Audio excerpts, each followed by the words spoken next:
What is going on, you guys? This is Red Eyes 556 coming at you with another deck profile, and this deck profile is going to be all about the Egyptian gods. Yes, you heard me right, the Egyptian gods. This is the deck profile for the Egyptian god deck. You guys can take this to a local tournament in your area, or just bring it to school with your friends and just kind of duel it out, test it out, see how it is, and yes, make sure they fear the power of the gods. So anyway, without further ado, guys, let's go ahead and get right into the profile. So first, to start off, we have three Marsh Macaroons. Really good for the recycling effect. Basically, when he's on the field and he's destroyed by battle or card effect, you can special summon up to 2 more from your hand, deck, or graveyard in face down defense. And that, of course, sadly it happens once per turn.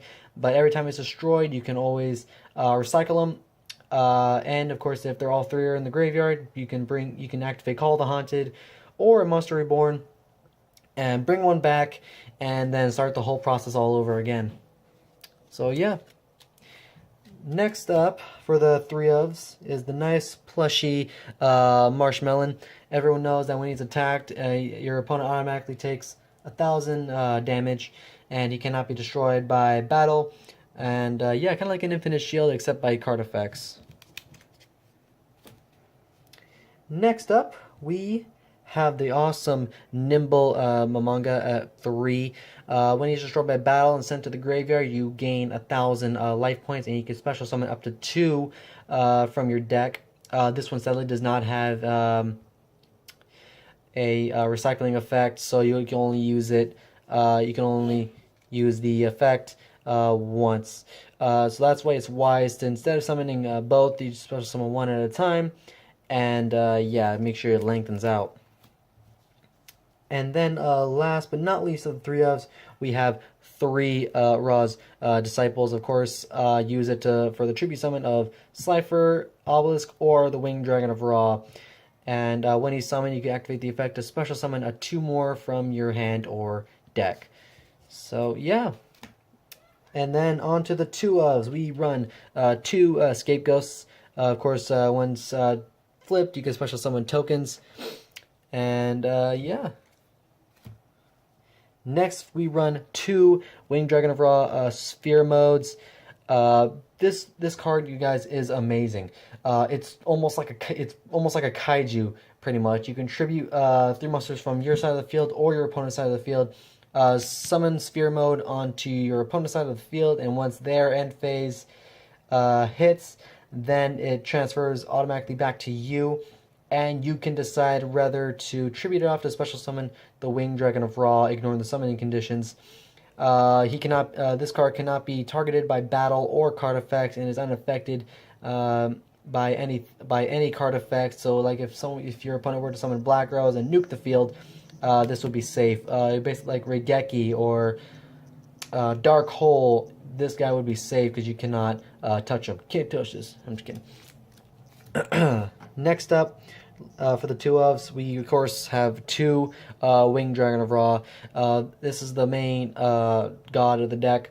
When summoned to the field with Sphere mode, Ra gains 4,000 attack and defense. And of course, you guys know the regular effect that you can pay life points to give him an extra boost. So yeah.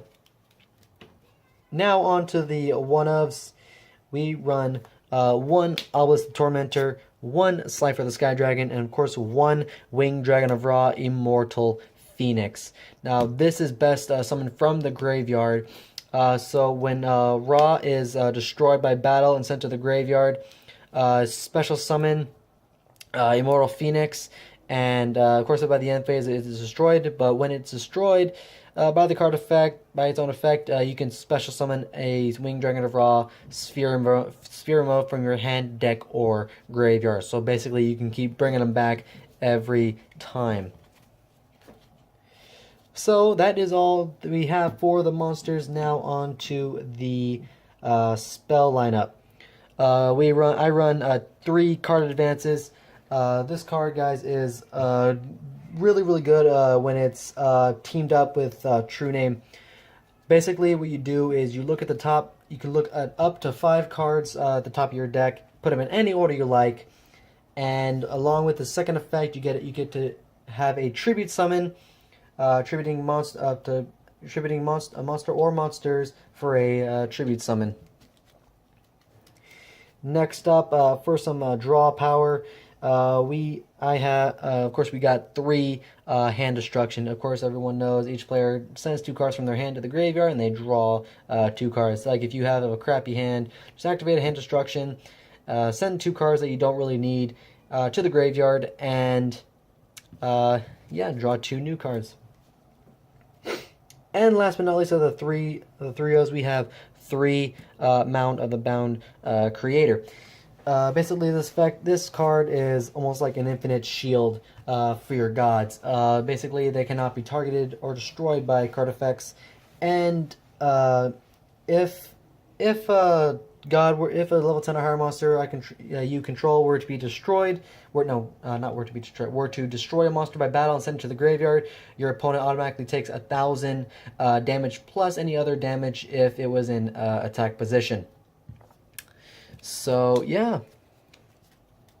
Oh, and I forgot, when this card is destroyed by card effects sent to the graveyard, you can automatically add a divine monster from your deck to your hand. And of course, 2 true names. Basically, you name a card, you name a random card, and you look at the top card of your deck, and if it is that top card, you add it to your hand, and either add or special summon a god from your deck, and add it to your hand, or special summon it to the field. Like I said, this works very, very well with card advance, because of course you look at the top 5 cards, put them in any order you like, and you automatically know what card to add. And then for the one-ofs, we have 1 Foolish Burial, 1 Monarch Stormforth, move these over here, sorry about that, and 1 Terraforming to look for your Mound of the Bound creators. Monarch Stormforth, like if you don't have enough monsters to tribute off, and you don't have any monsters to normal summon this turn, activate the effect, target a monster your opponent controls, and tribute off as if you controlled it, along with the 2 other monsters to tribute summon for a level 10 or higher monster. And of course we have Foolish Burial, target a card on the deck, send it to the graveyard, and of course we use this to send Immortal Phoenix to the graveyard to use the effect. And now the traps, there are not very many. I'm literally going to say there are 5, actually exactly 5 trap cards in this deck. 3 of them are the first Monarch.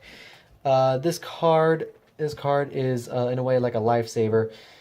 Basically, it is a normal trap card. Well, I mean a continuous trap card.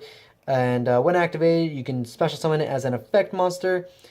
And when you activate the effect to discard a card and declare a attribute, you can declare the divine attribute, which is the attribute for the gods. And once you do that, this monster counts as 2 tributes. So if you have, say, a Scapegoat token on the field, and you have the first Monarch, there's your 2. And your token counts as your 3rd tribute. You could summon a god like Obelisk or Ra, the general stuff. And the last 2 traps of the deck, of course, we have 1 Call of the Haunted and 1 Negate Attack.